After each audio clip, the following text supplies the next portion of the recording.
आज हम उत्तर प्रदेश सरकार द्वारा आयोजित यूपी ट्रिपल सी की पेट परीक्षा 2021 के सिलेबस में दिए गए इतिहास के टॉपिक में एक बिंदु गुप्त वंश और गुप्तोत्तर काल के संबंध में जानकारी प्राप्त करेंगे।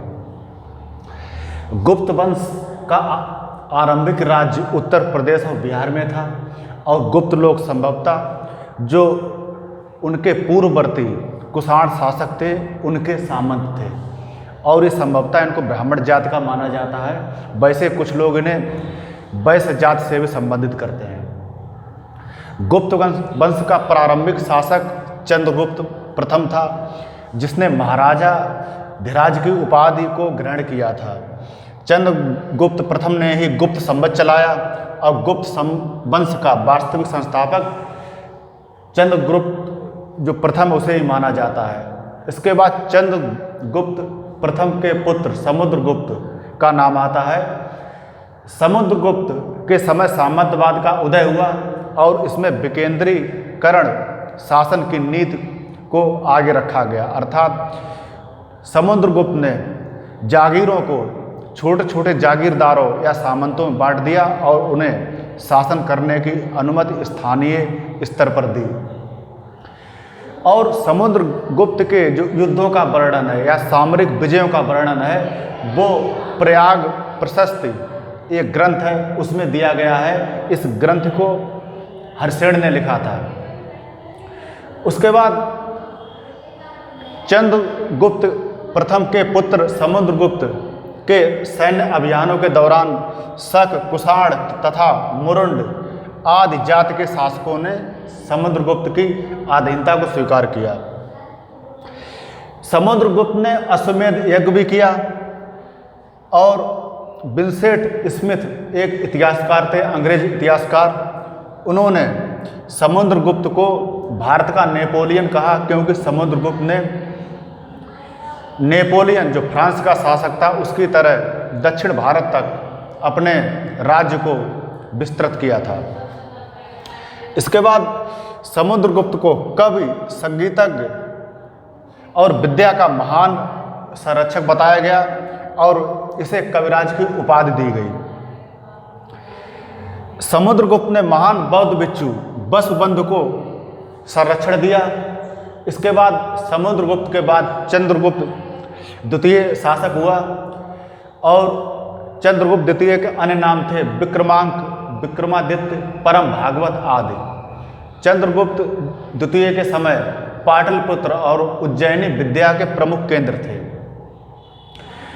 और चंद्रगुप्त द्वितीय के दरबार में 9 विद्वानों की मंडली निवास करती थी, जिन्हें नवरत्न कहा गया है। इनमें प्रमुख विद्वान थे कालिदास, धन्वंतरि और बराहमिर इत्यादि इत्यादि। और चंद्रगुप्त द्वितीय के समय में चीनी यात्री फायान भारत आया। इसके बाद गुप्त काल के बाद गुप्तोत्तर काल आता है, जिसमें महान शासक हर्षवर्धन हुआ। हर्षवर्धन का समय 606 से 647 ईसा तक था और हर्ष के शासनकाल का इतिहास बाणभट्ट ग्रंथ से मिलता है और हर्षवर्धन महायान बौद्ध धर्म का महान संरक्षक था।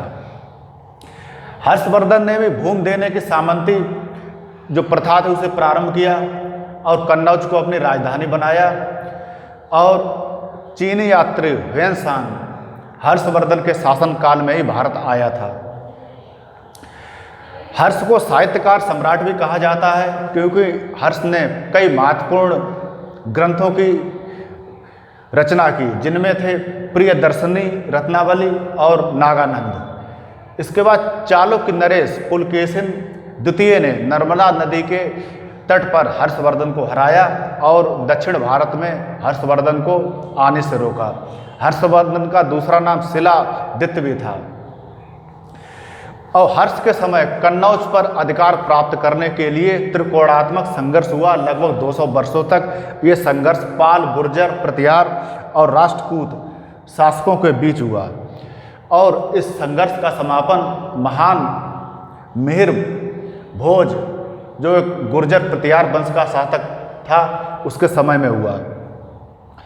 और इस युग की महत्वपूर्ण घटना थी राजपूतों का अभ्युदय, अर्थात राजपूत जो पूर्ववर्ती शासकों के सामंत थे उन्हें क्षत्रिय धर्म में दीक्षित कर लिया गया और उन्हें नया नाम दिया गया राजपूत वंश।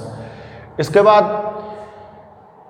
इस काल में कुछ स्थापत्य शैलियाँ भी विकसित हुई, जैसे नागर शैली, बेसर शैली और द्रविड़ शैली।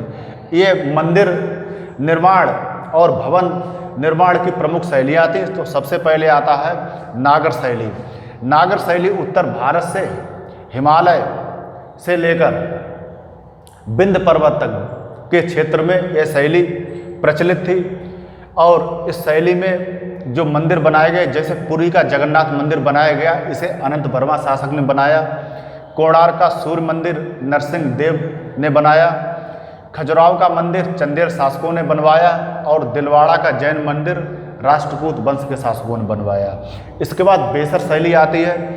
बेसर शैली विंध्य पर्वत से लेकर जो कृष्णा नदी का उत्तरी तट है उस क्षेत्र में बेसर शैली की स्थापत्य कला विस्तृत थी। इसमें जो मंदिर बनाए गए, जैसे कैलाश मंदिर एलोरा गुफा में बनाया गया, इसे राष्ट्रकूट वंश के शासकों ने बनवाया। दशावतार मंदिर झांसी उत्तर प्रदेश में बनवाया गया, यह गुप्त काल में बनवाया गया। एलिफेंटा का गुफा मंदिर राष्ट्रकूट वंश के शासकों ने बनवाया। इसके बाद तीसरी शैली आती है द्रविड़ शैली। द्रविड़ शैली जो कृष्णा नदी के दक्षिणी तट से लेकर कन्याकुमारी तक विस्तृत थी और इस शैली का क्षेत्र आधुनिक तमिलनाडु का क्षेत्र माना जाता है। इस शैली में जो मंदिर निर्माण किए गए, कैलाश मंदिर कांची में बनवाया गया, ये पल्लव वंशी शासकों ने बनवाया।